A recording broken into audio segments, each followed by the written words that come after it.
교회에 오면서 참 우리 교회의 목사님께서의 그 목회가 참, 이전 교회들과는 참 많이 다르다라는 느낌이 있었는데 지금 그렇게 말씀하시고 나니까 좀 그 교수님들의 좀 책도 좀 찾아보고 싶고 좀 공부도 하고 싶고 그러네요. 저도. 네, 설교만 들어도 돼요. 알겠습니다. 설교 잘 들읍시다. 네. 이제 신학생 시절 좀 마치고 이제 우리가 또 가정을 꾸리고 살지 않습니까? 그래서 이제 목사님께서도 참 우리 사모님하고 참 아름다운 사랑하시고 가정을 꾸리신 걸로 저는 알고 있는데 그 좀 얘기를 좀 듣고 싶습니다. 그래요? 아버님과는 어떻게 만나셨는지. 웃기는 거죠. 네. 내 아버지하고 장인은 다 목사님이고 굉장히 절친이에요. 그래서 장인에게 묻은 무남 동료였고 하루는 우리 집에 내 처를 데리고 와서 선을 봤는데 뭐 그 다 아니까 간단히 이야기하면은 5월 30일 날인가 왔는데 6월 6일 날 약혼식 했고요. 7월 17일 날 결혼식이었습니다. 그때는 친구들이 다 결혼할 나이니까 가니까 나도 뭐 그냥 얼떨결에 갔는데 돌이켜 보면은 역시 어른들이 보는 시각, 젊은이가 못 보는 시각이 있잖아요. 그 시각이 맞다. 서로 모르는 사람들끼리 대립하며 사는데 우리 젊은 사람들은 한 면만 보거든요. 어른은 종합적으로 보거든요. 젊은 사람들은 내가 좋아하는 것을 보는데 어른들은 나에게 맞는 규수를 보거든요. 그래서 내가 아주 유니크한 사람인데 아버지 말 잘 들어서 이혼 안 하고 사는 것 같아요. 내가 선택했으면 벌써 이혼하고 없어졌을 것 같아요. 그렇군요. 그렇게 금방 결혼을 할 수도 있군요. 그래. 네. 그럼 이제 그렇게 약간 부모님의 의견으로 이렇게 급하지만 좀 가정이 꾸려졌는데 그러면 다툼이나 뭐 이런 것들이 굉장히 좀 있었을 것 같기도 한데 그런 과정들은 어떻게 좀 해결하셨나요? 첫째는 상대가 안 되지요. 저는 극단적인 내성적인 성향이고 저는 극단적인 외향적인 삶이니까 서로 부딪힐 일이 별로 없습니다. 오히려 내가 뭐라 하면은 그냥 울고 참으니까. 그러고 저는 항상 바깥으로 돌아다니는 사람이고 내 처는 안에 있는 사람이니까 서로 얼굴 대할 일이 많지 않기 때문에 다툴 일은 그래 없는데 그래도 3명 자식 낳은 건 아주 신기하지요. 오묘한 하나님의 사랑이 느껴지거든요. 결혼은 어차피 썩는 거잖아요.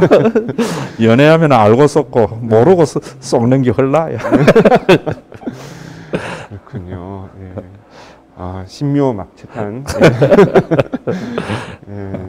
참 가정생활인 것 같습니다. 이제 우리 목사님 같은 경우는 이제 설교 시간에 들었지만 이제 형제분들이 많다고 들었어요. 그렇죠. 근데 우리 또 사모님은 무남 동녀다 이렇게 들었는데 여기에서 오는 문화적인 차이, 물론 여기에 이제 성격적인 차이까지 뭐 있으시겠지만은 그런 차이들이 현실 속에서 좀 이렇게 좀 부딪혔던 그런 경험들이 좀 궁금하긴 했어요. 형제가 많으니까 다양한 경험이 있는 거죠. 무남 동녀는 경험이 전혀 없습니다. 그런데 경험이 없는데 자기 주장이 강하면 머리 아파요. 경험이 없기 때문에 저는 항상 모른다예요. 그러니까 그 뭐 차이를 크게 느낄 수가 없고 내가 이야기하면 다 하나님 말씀인 줄 알고 따라와요. 내가 이야기하는 거는 다 신세계로 느껴지고 이러니까 차이의 충돌보다는 자기에게는 신세계를 경험하는 게 되는 거죠. 그래서 정말 감사한 일이고 그리고 또 40년 살면 싸울 일이 없습니다. 서열도 정해지고 싸우거든 40년 기다리면 됩니다. 네. 서열이 어떻게 되는지는 따로 묻지는 않겠습니다. 예. 그거는 뭐 세상 사람 다 역전이라는 게 있잖아요. 개인적으로 지금 저는 좀 와이프가 생각이 나는데 와이프는 형제가 많은 집안이거든요. 저는 외동아들인데 외동아들이면서 전 자기 주장이 되게 강해서 그러니까 그럼 싸웁니다. 되게 미안해지네요 지금. 죄송합니다. 네. 다른 건 우수할 줄 몰라도 그 부분은 인정하세요. 알겠습니다. 이전 얘기는 조금 미루고 동백 얘기, 우리 교회 얘기를 좀 하자면 저도 참 오면서 처음에 우리 교회 오면서 참 느꼈지만 참 이름이 특이하다. 네, 그런 생각을 참 많이 했습니다. 그냥 뭐 예전에 제가 다녔던 교회도 그냥 중앙교회 뭐 이런 그렇죠. 식이었는데, 네, 우리 교회는 쉼과 회복이 있는 교회. 이름도 길고요. 예, 참 따뜻함이 느껴지는 이름인데 어떻게 이런 이름을 정하게 됐는지 좀 궁금합니다. 그래서 앞에서 이야기했던 대로 저는 어릴 때에 그 간섭을 요구하는 것을 신앙적 억압과 학대다라고 생각을 했고 그 간섭을 지금 성년이 된 한국 교회에도 요구하는 것이 학대다. 그러다 보니까 교인들이 쉼을 못 듣더라고요. 회복이 안 되더라고요. 그래서 내가 성경에 계시한 창조주 하나님을 알게 되고 예수님이 성령을 보내어서 만드신 주님의 몸된 교회를 알게 되면서 항상 로컬 처치 앞에 형용사를 붙였어요. 쉼과 회복이 있는 신영광 교회, 쉼과 회복이 있는 대학교회. 늘 그러다가 개척을 하면서 그 뒤에 빼뿌리고 쉼과 회복이 있는 교회라고 했는데 여기에도 한 가지 내가 참 늘 마음에 이제 우리 교회의 성격과 복음의 성격을 규정하는 데는 굉장히 중요하지만은 교회는 로컬 처치는 교회가 아니거든요.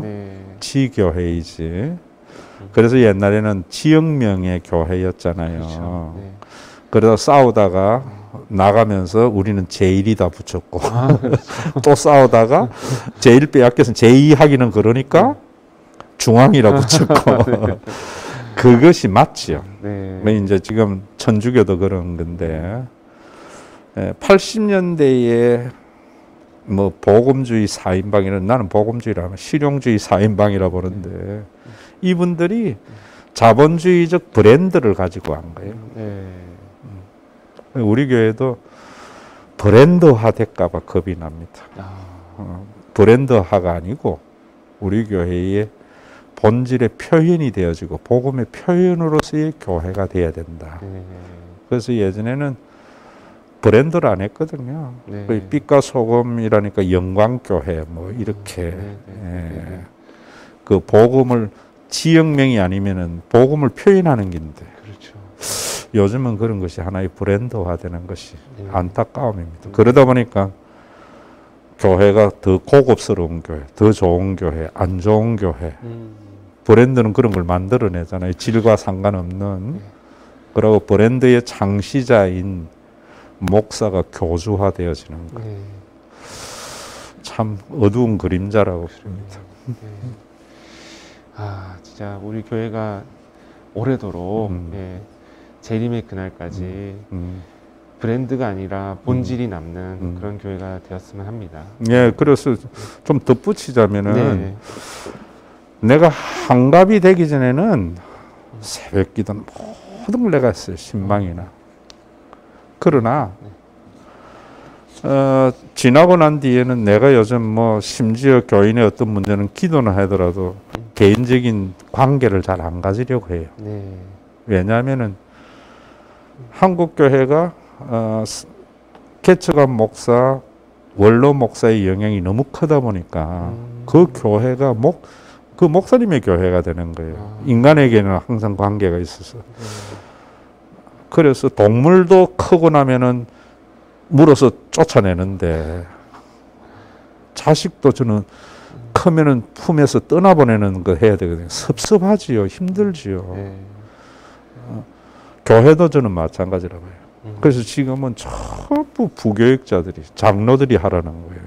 나와의 관계를 적게 만들어 가는 것이, 내 이름을 지우는 것이 이 올바른 목회가 아닌가 이런 생각에서, 그래서 비록 이름은 브랜드일지라도 브랜드로 만들지 아니하고 그 브랜드의 어두운 점을 지우려고 나이가 들어갈수록 나는 점점 사라져가는 존재가 돼야 되겠죠.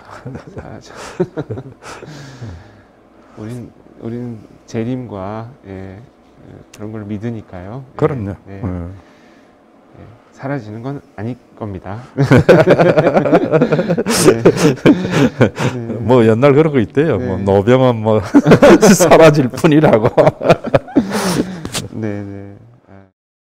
그래서 저는 정말로 참, 전 개인적으로는 정말 쉼과 회복을 참 많이 누리는 것 같습니다. 저는 교회에 와서 정말 이렇게 감사하고 기쁘고 뭐 이런 진짜 참 충만한 마음을 느끼고 경험하게 됐는데요.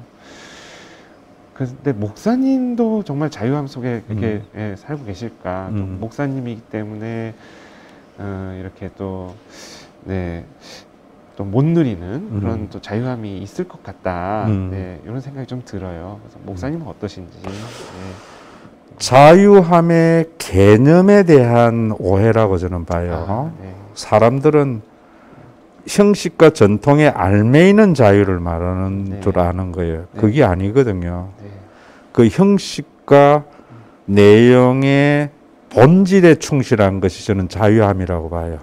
그래서 그 답을 성경에서 어디서 찾았는가 하면 갈라디아서 5장에 가면은 너희에게 준 자유를 버리고 다시 종의 멍에를 매지 마라 라는 말씀이 있어요. 끊임없이 복음이 주는 자유에 의해서 다시 율법주의로 돌아가려고 하는 것.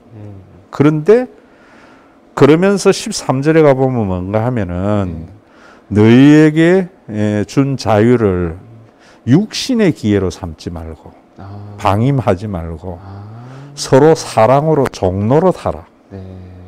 그 자유는 서로 종노릇하는 범위 안에서의 자유거든요.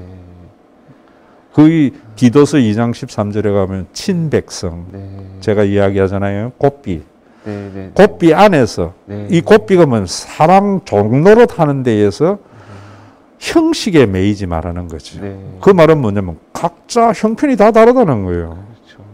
가령 젊은 날에 경제적인 여유가 있을 때에는 쓸 때도 많지만 수입도 많잖아요. 그 시간은 없잖아요. 나이가 들면은 돈은 없어요. 시간이 많아요. 그런데 그걸 돈과 시간을 다 해결해가지고 헌신하라. 이런 게 이제 형식에 매인 거거든요. 때에 따라서 다르다. 앞에서 이야기했지만은 이게 이제 카이로스 신학이라고 저는 내 나름대로 정리하는데 한국 교회가 초창기에는 율법적일 수밖에 없어요.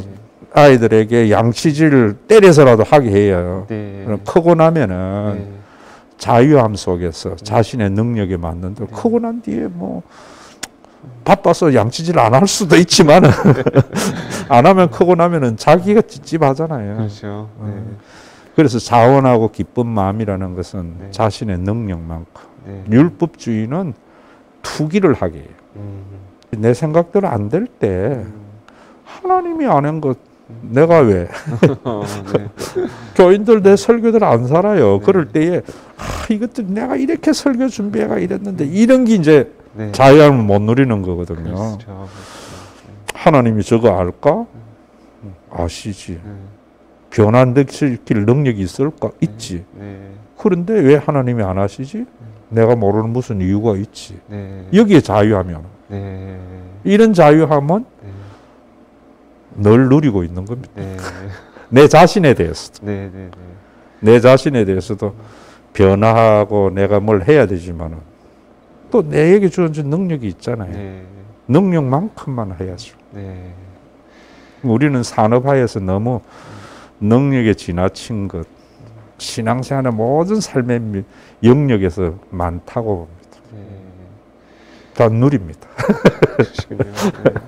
내가 누리니까 교인들도 누리는데 사랑의 종로릇을 좀 더디 가더라고. 또 자기는 누리면서도 방임으로 가면서도 그 탓을 나한테 돌려요. 돌리는 게 뭔가 하면은 종로로도 안 하게 한다는 거예요. 그래서 우리 교회가 이렇다는 거예요. 네. 그런 것도 때가 되면 이해하리라. 네. 실제로 지금 와서는요, 네. 우리 교인들이 자기의 능력만큼 해요. 네, 맞습니다. 이런 사람이 자꾸 많아져요. 네. 감정이나 자랑을 안 해서 그렇지, 눈물 나는 이야기가 아름다운 이야기가 너무나 많아요, 우리 교회.